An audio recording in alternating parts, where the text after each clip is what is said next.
So one thing that the gaming industry has had no shortage of, especially in the last few years, is review bombing. This is something that's happened for a while. It happens in websites like Metacritic, it happens on Steam, and this is something that'll keep happening as long as crowds can get pissed off about something. Obviously, the most recent case is Borderlands 3 after it was announced for Epic Store exclusivity. Now, it wasn't Borderlands 3 itself that got review bombed, in large part because the game's not out yet, and Epic doesn't allow for user reviews yet, and even when the feature is implemented, developers can choose to opt in or opt out. It's up to developers to decide if user reviews can occur for their game on the storefront. So what people did was review bomb previous Borderlands installments, so games like Borderlands 1, 2, the DLCs, the pre-sequel, the Telltale's game, so on and so forth. Now, Randy Pitchford did get wind of this, and you may recall that he pitched in with the following tweet. Ironically, that this misuse is possible and that Steam has no interest in correcting this misuse makes me kind of happy about 2K's decision and makes me want to reconsider Gearbox Publishing's current posture on the platform.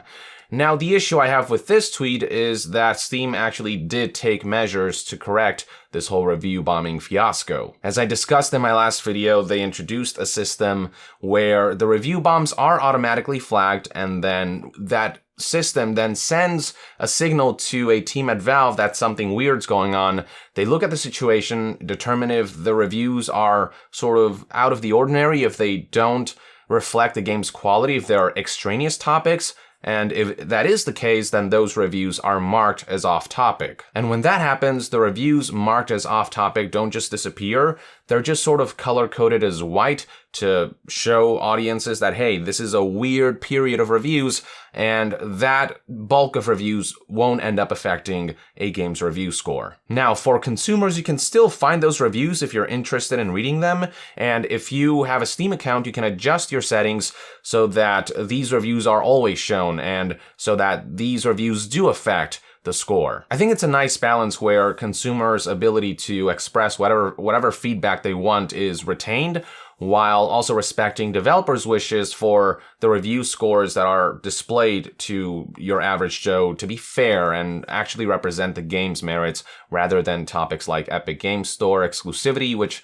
have nothing to do with the quality of the game itself. Now, for a while, Randy has been quiet about this, but he did eventually respond, and what he said on Twitter was that this strategy is not a fix in any sense of the word. You know, at this point, I honestly don't know what Randy Pitchford wants. The only thing that seems to satisfy him is if user reviews went away altogether. I get the sense that he just doesn't like user reviews, period. That may be why he in part likes the Epic Games Store. It doesn't have user reviews currently, and once it is implemented, it is going to be opt-in, opt-out. Randy can decide, hey, no user reviews for this Borderlands game or whatever. But see, that is just far from ideal. It's kind of like disabling YouTube comments. It's just a bad look. People want to be able to leave feedback on the storefront, which is where purchases happen.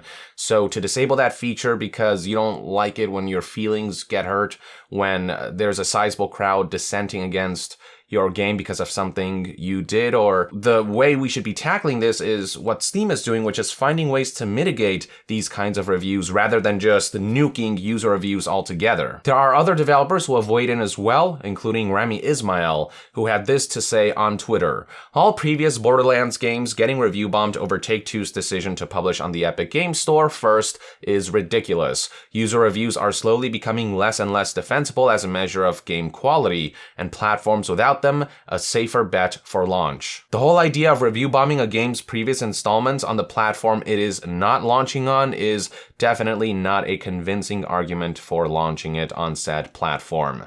Then, when word began to spread that Steam took measures to counteract the review bombing of previous Borderlands installments, Rami had this to say. I don't want to say I told you so, but come on. User reviews have an incredible potential to be great, and often are, but if you need to be the size of Steam to even make a dent in the review bombings, platforms are just going to eschew user reviews. Okay, Epic Games is not a small company. Their war chest from Fortnite revenue is massive, and they could easily implement user reviews while creating systems that mitigate review bombings without disabling user feedback outright. Frankly, many of the companies that can afford to release a launcher, their own store, they have the money, the infrastructure, they have the resources to be able to implement a proper user review system if they really tried. And look, I get how frustrating it might be for developers to see past installments getting review bombed when those games have nothing to do with current events. I also in part agree that review bombs may only lead to developers getting decentivized. It's not going to bring developers to a platform when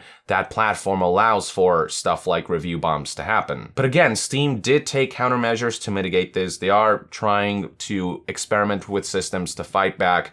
And more importantly, though, developers can prevent review bombings if they communicate with consumers and treat them properly. This is the stance that Chet Falachek had, and for those who don't know who he is, he's a former Valve developer who was a key writer for franchises like Half-Life, Portal, and Left 4 Dead.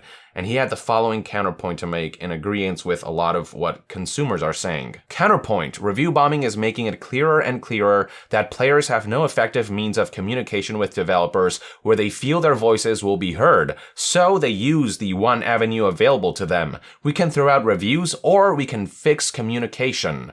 Then, in response to Vincent H., who expressed that most contacts from players to devs are insults and threats from Twitter and Steam and customer services, and that opening communication can be hell for developers, Chet said this: "I've been there. I got lashed out and threatened with a boycott for a game I was working on. I disagree that you describe the majority of players." And see, that right there is important to note. A lot of the trolls, the haters, the ones who really go out there to just be assholes, they are in the minority. Many other players go out of their way to either support developers or provide constructive feedback and criticisms, even if a little harshly, even if very bluntly. They do so without taking to insult and, death threats and all this other stupid crap. Beyond that, I especially agree with Chet's point that review bombing is a clear sign that players feel like there's no other effective way to communicate and to have their voices heard, of getting a straight answer from publishers and developers who insist on being vague on topics that they may not want to discuss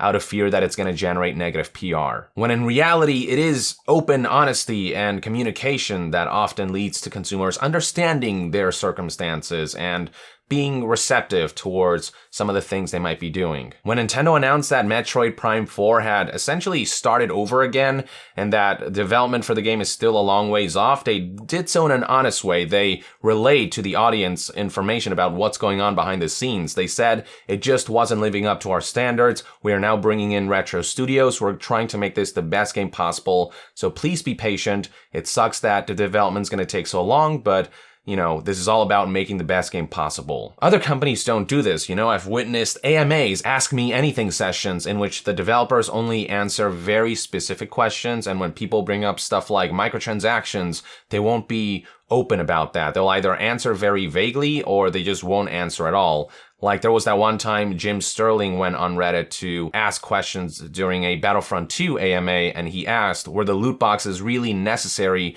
to make profit out of this game? Can you actually justify the inclusion of pay-to-win loot boxes in this game when you really didn't need to do that to make this game successful financially and to make a really good game? When he asked that question went completely ignored, while other just less relevant stuff were answered. I myself have tried to ask respectfully to developers for information about things like, what are microtransactions going to be like? How is progression going to be like? What's the earn rate? Really key information when it comes to these live services. I've tried asking these questions and I will either get no answer or I will get a response that's so vague and so boilerplate that they might have as well not answer the question at all. More often than not, there are avenues to leave feedback and to ask questions, but they either go ignored or they're sidestepped in a way that they don't really answer anything. Oftentimes, when people ask developers and publishers to not do something, to not mar the design integrity of the game with monetization and what have you, they go right ahead and do it anyway. And then when the game launches and there's strong negative backlash, it's only then that they kind of pull back a little bit. They don't preemptively take steps to ensure that the game launches in the best state possible. They will first rush towards launching a game and then see what happens after that. With games like Anthem, many people have been asking, bolster the loot drop rate for Masterworks and legendary weapons.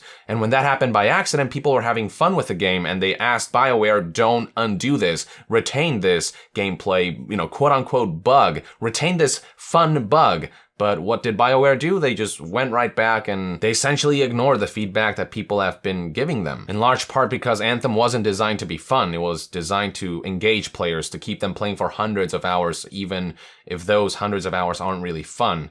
It's not the goal to have short-term fun. It is about long-term engagement and monetization. So the bottom line is that it's only when there is this strong backlash on social media and forums, when people do things like review bombing, when people get aggressive, it's only then that developers and publishers seem to turn their heads and look at you. It feels like when you respectfully try to be like, hey, I would like it if things weren't like this, they will just pick and choose what they want rather than actually look at the whole picture. I've said this before and I'll say it again. I don't like review bombings. I don't encourage them, but I do get why they happen. I think that if developers and game companies and publishers actually listened and communicated better, if players didn't feel like this wasn't a two-way street, then review bombings just wouldn't happen. And in fact, review bombings don't happen in most games where people feel like they got what they expected, where developers communicated and marketed the game properly, where it didn't feel like consumers were misled. These kinds of games don't get review bombed. Now, going back to the whole Twitter discussions going on,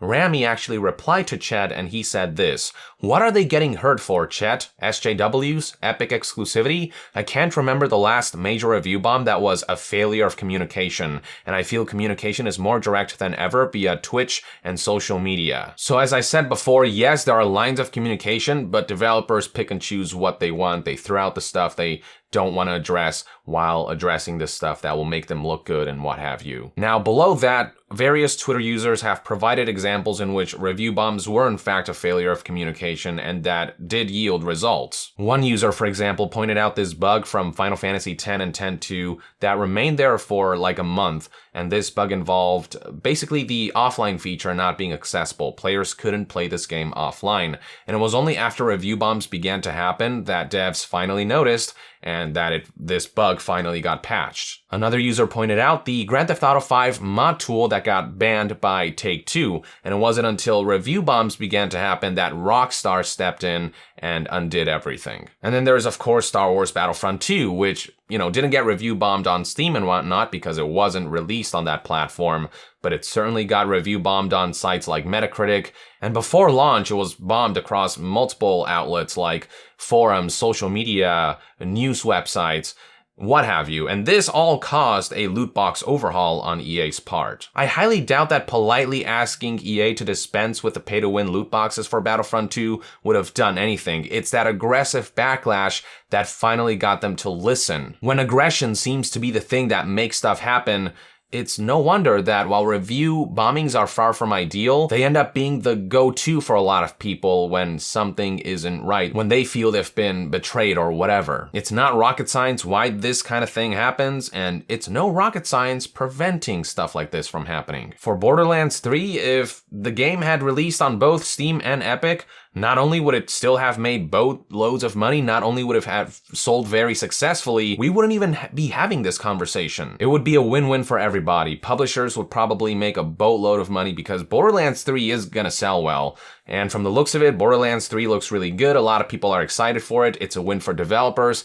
And then consumers would have been happy to play this game on whatever platform they want, whether it be Steam or Epic or whatever. The bottom line is that Borderlands 3 had no true tangible reason to go Epic exclusive, except for getting this cash infusion from Epic, getting essentially a bribe that was really lucrative for them, and they accepted it because money. Money is always the factor that defines a corporation's decisions. Gearbox is not some struggling indie developer. They are a major games development studio, Take-Two, 2K, all these entities, major publishers.